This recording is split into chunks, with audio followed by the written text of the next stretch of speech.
today about experience insights. Before we get going, just a quick introduction of who Olivier and I are. Um, we are from the Microsoft Digital team, which in other words, is Microsoft's IT team. And we are, working on rolling out things like Copilot and doing adoption of M365 products at Microsoft. And so, we aren't actually the product group that makes Experience Insights, but we are here on their behalf to talk about how our team as adoption or success specialists are, rolling out and using Experience Insights at Microsoft. Olivier, I know you already said hi, but maybe just another quick hello before we get going. Yeah, so exactly. I'm based in Paris and working in this team that is doing internal adoption and really trying to push the limits of how we bring users to adopt and play with that stuff. So yeah, same journey. Thanks so much, Olivier. So let's start with just a little bit of background about why Experience Insights was created. Now, with the pandemic, there was a big shift to hybrid work. And really, there was a lot of pressure, which you all know, I'm sure, put on IT to do more. And so, what the product group found out through some research is that not only were IT organizations being asked to do more, but there was also new roles emerging in the IT space, more than just a traditional, tenant manager that was using the M365 admin center. And so they started to collect this signal and found that there was roles about, people who are trying to drive success of M365 or influence their, leadership teams to invest in M365. And they really needed a dedicated experience in the M365 admin center that wasn't just, hey, I'm monitoring my tenant or setting it or licensing users. And so that's where this idea called Experience Insights was built. Again, it's a dedicated experience for those driving success. It brings together some diverse data signals. So it brings together some of the data from usage reports that you've probably seen, feedback that's submitted on your tenant, also help article views from your tenant, and then any verbatim comments from the feedback or net promoter score, and also helps identify where your organization may need more training. And just to let you know who this is available for, it's currently a private preview. It's available to organizations with greater than 2,000 licenses. The roles that have access are global admin, global reader. If you're one of these roles, when you log into the M365 Admin Center, you have this ability at the top of your dashboard to switch between health, the main dashboard, or Experience Insights. There's also two other roles that have access. One is a reports reader, and one is a user experience success manager. These roles are defaulted into Experience Insights when they log into the M365 Admin Center. Quick thing more on the User Experience Success Manager. If you haven't heard of this, and I'm going to drop a quick link in the chat also. One of the things that our team found out when we first started to try to use Experience Insights was that Olivier and I, we come from, our team is called Employee Experience Success within Microsoft Digital. So really, again, working on employee success with M365. And our tenant admin team, didn't feel like they had a role in the admin center that they were comfortable giving us to access Experience Insights. So that kind of came with our first requirement as customer zero using this, is that we needed a new role. And so we worked together with the product group to create this new role to the admin center called the User Experience Success Manager. I've put a link in the chat to an Insight Track article that we've written about the roles that are available. And this is something for those of you who are thinking that you have champions or other people that are helping new with adoption, you may want to look into assigning them these roles. It's high level, there's no user identifying details, there's limited experiences that they can access within the admin center. So really focusing on just giving them sort of the reporting and viewing needs that they need. There's also a Teams app available for Experience Insights if you want to access somewhere besides the admin center on the web. And let's get going with the demo. Olivier, if you want to take over. Absolutely. Let me do that. So quick demo of Experience Insight. So here we are, as you said, Amy, we are here as an organization with more than 2,000 seats. It's the same view here, whether you are a global admin or reader, or if you are a report reader or a user experience success manager, which is the role I use, being a user experience success manager. So what you will see here, as you can see, you see the list of applications, M365 applications that have been enabled in the organization. And on this dashboard, you'll get everything that you need as someone who is in charge of driving adoption. So let's go into some more details. Here, for any of these tools, you see the usage active user. So you'll see the total number and the number of people it represents for the users who have been activated for this application, which is always great indication. And that's just the dashboard. So afterwards, we will click on one of these applications and see more details. But here you have the active usage.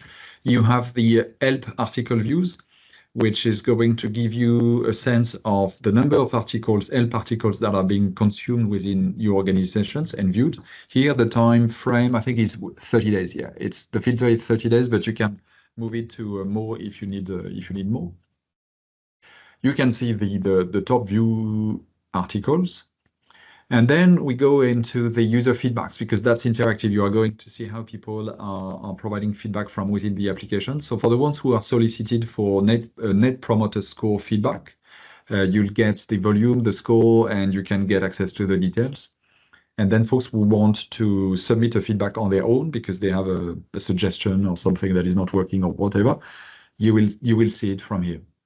So let's go into more details. Here we are clicking on Microsoft Teams. If you look at the unique usage, you'll see the active users for the period of time. Here it's going to be 30 days, but you can see more because you have a breakdown by top features. So you're not going to see everything, but for the top features, you can see what is being used or not. And it is very rich to see where you need to focus your adoption work. If there are new features that are suddenly mapped to a business process and you really want to make sure folks are going to step into this, this is how you can see it. This is the active usage. It's the same approach for the product feedbacks. You are going to see the volume of feedbacks that are submitted, and you actually can see more details because you can really access to the details. If it is something that you have enabled for your users, they can provide feedback. And if the admins have enabled the ability to submit screenshots when they submit feedback, you can even see the screenshots in there, which can be sometimes very useful to understand what they mean. It's not really filtered, so you see if there are feedbacks that are not bringing value, well, you see it as well, but everything is listed here. It's the same approach for the Net Promoter Score. So again, this is something where users need to be solicited so that they can provide their feedback, but you can see the volume, you can see it's been, there is an AI categorization that is going to tell you whether it is detractors, neutral, and so on. So you will see that. And well, same thing, you can, if you scroll to the bottom, you can really access to the entire list of feedbacks. Since people are just asked to provide a score and potentially some feedbacks here are empty and it's not filtered, so you really see everything. And this is the help articles. So it really is going to show you the volume of help articles that are consumed by your organization. and you can see the details. So this is really interesting. If you scroll down, you can see the top view articles. It is always rich information because it tells you about what is the center of interest of people at a given point of time. You can really see where you can potentially focus your communication or your trainings, and you can look at how the trainings are consumed internally and what's being consumed here. So it's always rich to see what is the behavior of people. And just to avoid you having to navigate too much, you can see the help articles inline. So no need to navigate to wherever. You can see it from here, and you can adjust your trainings to what folks are consuming. It is anonymous, so there is no way you can look for someone and say, hey, you consumed this article, tell me why. Trainings is important. So what's been added here as well, because it's key for these kind of responsibilities, it's the recommended, suggested trainings, actually not recommended, but suggested trainings. So here you are going to see more information about it. So what you will see is the trending, what is trending from within your organization. And what I like is the commonly viewed together, which is the next section here, where you can see what is the trend. Why are people, if people are going for something and then something else in particular, so you can really adjust your trainings and your communications.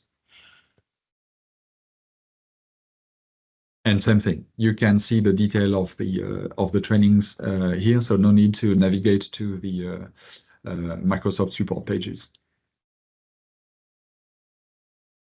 And that's about it for the demo. We are really willing to use it internally at Microsoft. We are using it. We know that there are a few requirements that we have pushed to the product group to enrich it, and some are potentially going to come soon. But there is more that can be added to it, and it's just going to make it a bit more powerful. I don't know if Amy, you will say a word about this actually. Do you want to take the control back for Yeah, very specific cases? Yes, perfect. I'll take control back. No, thanks, Olivier, so much for giving everyone the overview of Experience Insights.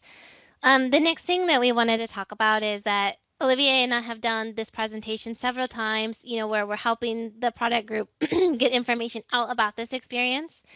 And a lot of, questions that we get back from customers are, well, things are the training, but tell me how you actually use this on a day-to-day basis. And so I put together a little, hypothetical situation that we can talk through.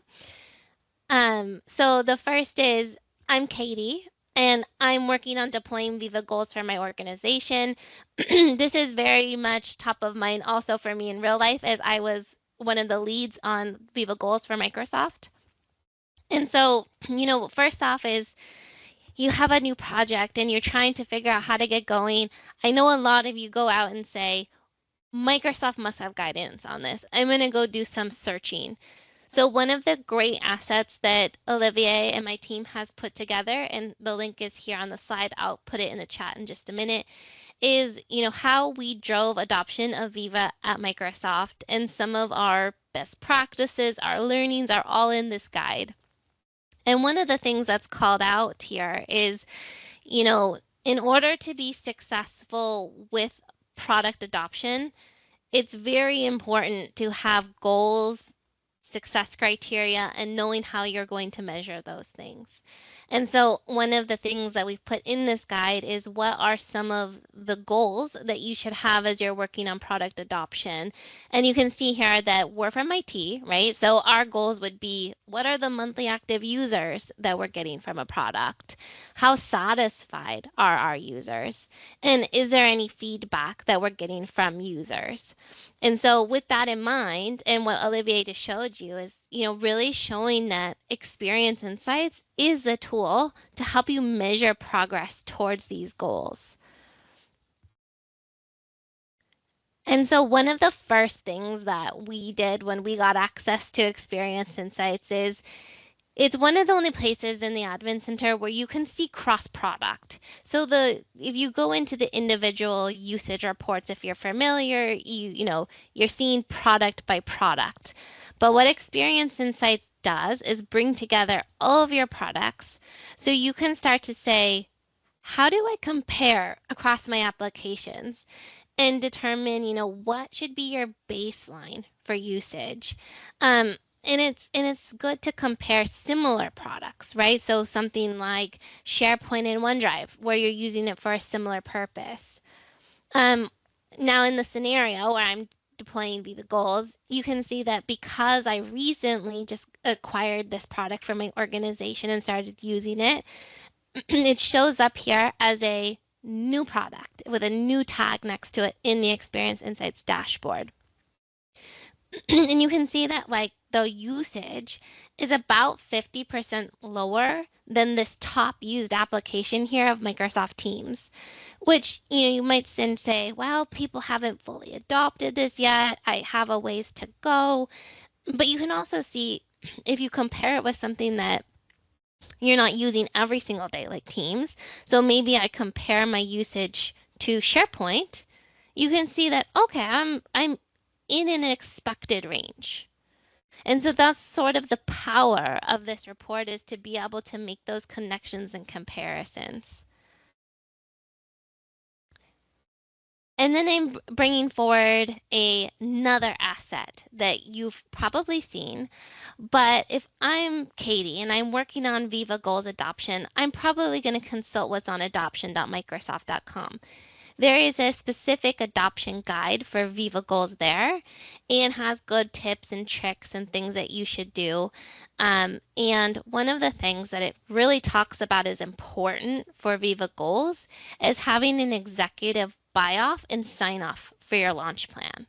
So I see that that's a best practice. I think about, well, I am at that mid-level usage compared to my other M365 products for Viva Goals, but I know that this was a big bet for my company. And, it was a key, product that we put in our yearly planning, and I need to do more to drive up that usage.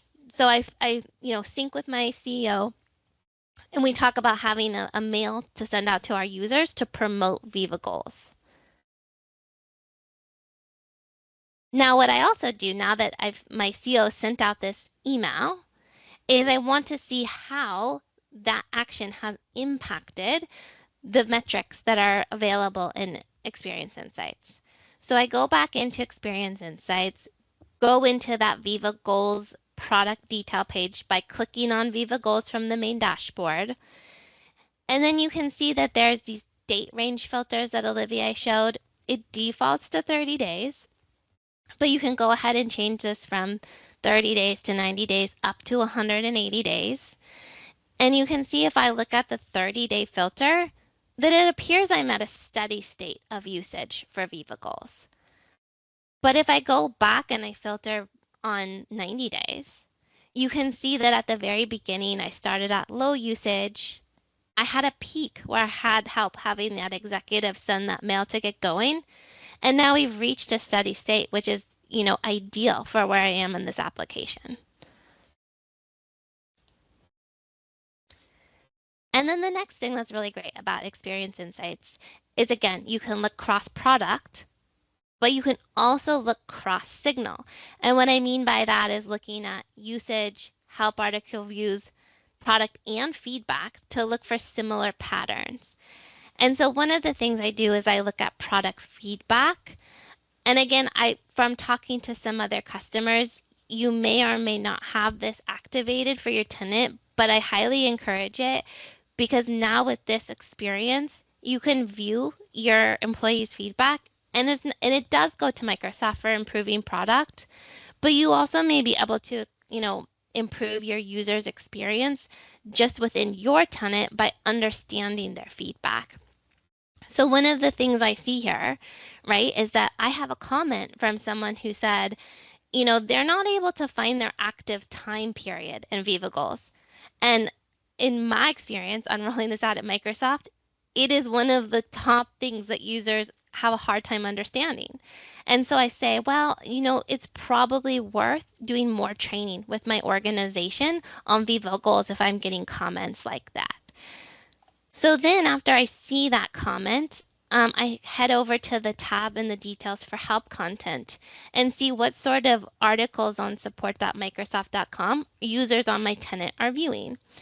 And then I see, that how to get started with Viva Goals has a lot of page views. So again, is a reinforcement of the signal that I need to do more training for my users.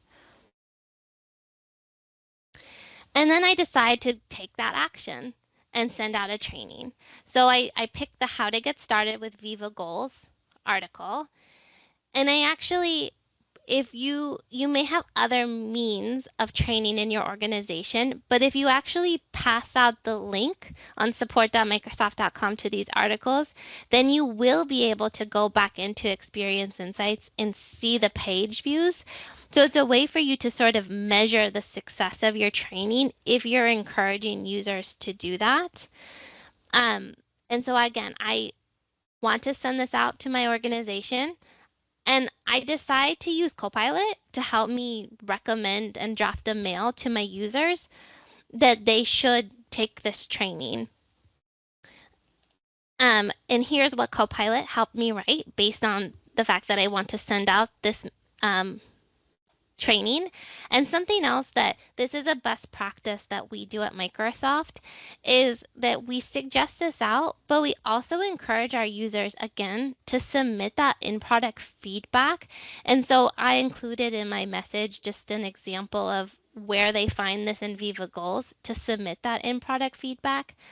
Again, it's a super fast way for users to not have to open an IT ticket or, find out a way to ping you for feedback. But again, just submit it in product, and then by using Experience Insights, you can go ahead and read and review their comments. But again, sometimes it takes highlighting to your users to remind them on how they can go about, finding that button for submitting in product feedback. So then after I send out that again, I can go back into Experience Insights to check some of that impact. You can use that help article page view in the product detailed panel like I showed. It will show you each help article view with the number of views for your organization. But I also wanted to draw your attention to the suggested training pivot that's a tab on the dashboard.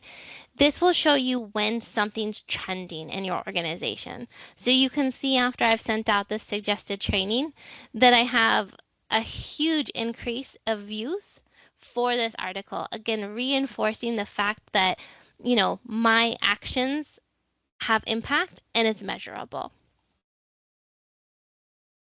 And then also on your Experience Insights dashboard, at the very top, there's also help article views and feedback callouts when you've had a significant increase. So again, it's something to quickly draw your attention to monitor how you're doing. So I can see from, after the fact that I asked people to submit in product feedback after the training, that I had 114% increase in feedback for Viva Goals. And then you can also follow the link to view the product feedback. Again, it takes you to that detailed panel where you can review all the verbatims of comments. Again, they're anonymous, so you don't know who's saying things, but it helps you read it. And great question in the chat. This takes me to the next thing. So, I know I gave you a lot of information today. Great question about how you get this if there's less than 2,000 users licensed.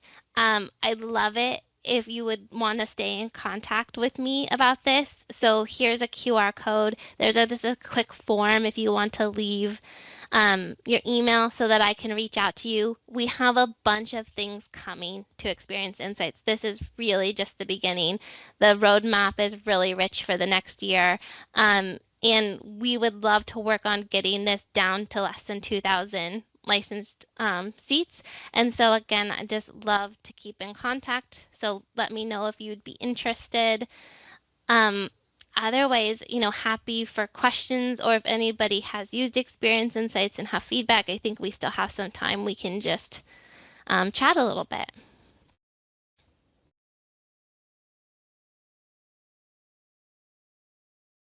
Does everybody have any questions for Amy and Olivier?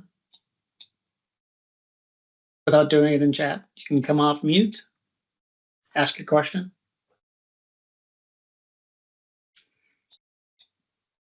I have a question about SharePoint usage. Could you Sure. use this product to see like who's clicking on what pages within SharePoint? So I think it's more high level in the admin center, so you could see how many people are using it, and then some featured breakdown of like page views. But for specific SharePoint sites, I believe that would be more of a SharePoint admin experience than the M365 admin